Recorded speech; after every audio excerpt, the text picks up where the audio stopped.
may indi benn damay poser le débat comme on dit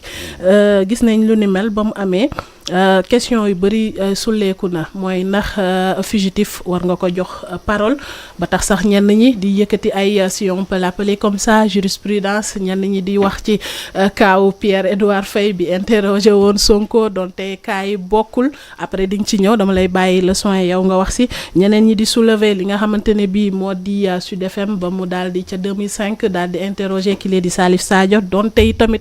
kaa yi bokkul dama lay bàyyi soin nga ñëw ci ñeneen ñi tamit di soulever ki nga xamante ne bi moo di Khalifa Diakhaté ba mu amalee benn interview ak ki lee di Boy Djiné waaye tamit plus loin am na ñuy génn ci ñi nga xamante ne bi moo di sur le plan international ku ci mel ni le journaliste Hamid Mir bi nga xam ne nii interrogé woon na ki lee di Oussama Ben Laden à 3 reprises notamment ci année 1997 ci ak yooyu ak 2001 ñeneen nit souligné journaliste pakistanais bi nga xam ne ni mooy Rahimullah Youssouf Zey nga xam ne moom itamit jot na daal di def interview ak kile di Ben Laden ba nga xam ne sax moom mu ngi doon wax ne moo doonoon interview bu mujj yeneen i tamit ci de l'autre côté gis nañ ki nga beneen chaîne di France Média Monde daal di amaloon benn interview boo xam ne nii mu ngi ko daal di jagleloon Abu Obeida Youssef bul Anabi bu Al Anabi nga xam ne nii nag dañu jàpp ne moom mooy chefu Hakim di organisation Al-Qaïda en islamique Maghreb mais it nag foofu moom dañu gisoon ne le gouvernement burkinabé dafa daal di suspendre woon chaîne boobule donc comme exemple yi ñuy jël yëpp gis nañ ci ñoo xam ne nii teg nañ leen ci daan gis nañ ci ñoo xam ne teguñ ci daan ba tax sax question boobu di ñëw loolee lépp ñu gis ko mu jur débat tey ci presse bi ci ñëpp ci observateurs yi yenn journalistes yi di jàpp ne kilee di Maïmouna Ndour Faye moo daal di juum ñeneen ñi jàpp ne Maïmouna Ndour Faye juumul ndax journaliste bu nekk nag am nga droit interroger ku la neex ci sa côté yow muy juriste yi am na si ñenn ñu dégg ñu ci daal di addu ku ci mel ni Papa Amadou Mbaye gis nañ ko addu na si gis nañ ci kilee di Marie Magna Brice Silva moom mu ne boo bëggee sax comme que sa pàcc la wàllu juriste yi mën naa la ci foofu moom liiral la ci tuuti rek ñoom ci li ñu wax muy le fugitif n'a pas droit au micro. L'interview du fugitif dans une affaire pénale pendante devant un juge d'instruction se situe dans un champ juridique protégé et constitue une violation manifeste de plusieurs prescriptions légales convergentes. Le code de la presse prévoit dès son article 5 de la liberté d'investigation et de diffusion s'exerce sous réserve du respect du secret de l'enquête et de l'instruction, ce qui interdit à un journaliste de rendre public directement ou indirectement des informations relatives à une procédure en cours. La même logique est renforcée par l'article 57 alinéa 2 qui exige des entreprises de presse qu'elles respectent l'ordre public. La violation de ces obligations n'est pas qu'administrative ou déontologique, elle rencontre le terrain de la répression pénale. Le code pénal sanctionne expressément l'assistance apportée à une personne recherchée, ceux qui auront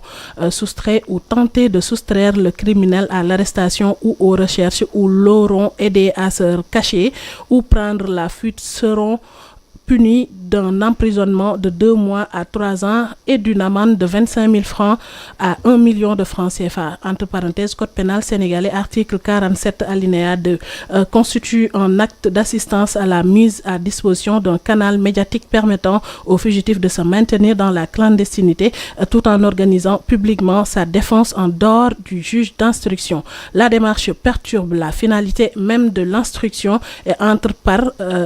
par ricochet dans le champ des infractions d'entrave au fonctionnement régulier de la justice. À cette illégalité matérielle s'ajoute la prohibition pénale de divulgation de nature à discréditer le fonctionnement d'une institution publique, ici la justice d'instruction en cours. L'article 255 du Code pénal réprime en effet la publication, la diffusion, la divulgation sera punie lorsque la publication aura jeté le discrédit sur les institutions publiques ou leur fonctionnement. Les mêmes peines seront également encourues lorsque cette publication aura été susceptible d'entraîner les mêmes conséquences. Entre parenthèses, Code pénal, article 255. l'interview d'un fugitif en pleine procédure met nécessairement en scène une contradiction médiatique au détriment de l'instruction judiciaire et jette le discrédit sur celle-ci en substituant au débat juridictionnel légal une narration publique non contradictoire. Il en résulte un trouble à l'ordre public judiciaire au sens cumulé du code de la presse article 5 et 57 alinéa 2 et du code pénal article 47 alinéa 2 et 255. Donc le fait que cette interview ait dû être interrompue par l'intervention des forces de l'ordre constitue un indice objectif que l'État a estimé que l'acte en cours portait atteinte à l'ordre public judiciaire et devait cesser immédiatement s'il s'en déduit que l'interview d'un fugitif dans une procédure en instruction est juridiquement illicite dans son principe et pénalement qualifiable même avant toute diffusion. Loolee dama ne woon nañ jël tuuti temps ñu def ko compilation ñu lire ko comme ça nga ñëw si sur le plan juridique ndax fi mu ne nii dalal si sa plateau wala interviewé ko peu importe fu mu nekk ku ñu woowee fugitif ndax tey jii nii yoon mën na la ci teg daan ma bàyyi la nga déroulé. jërëjëf soxna Mame Khady macha allah.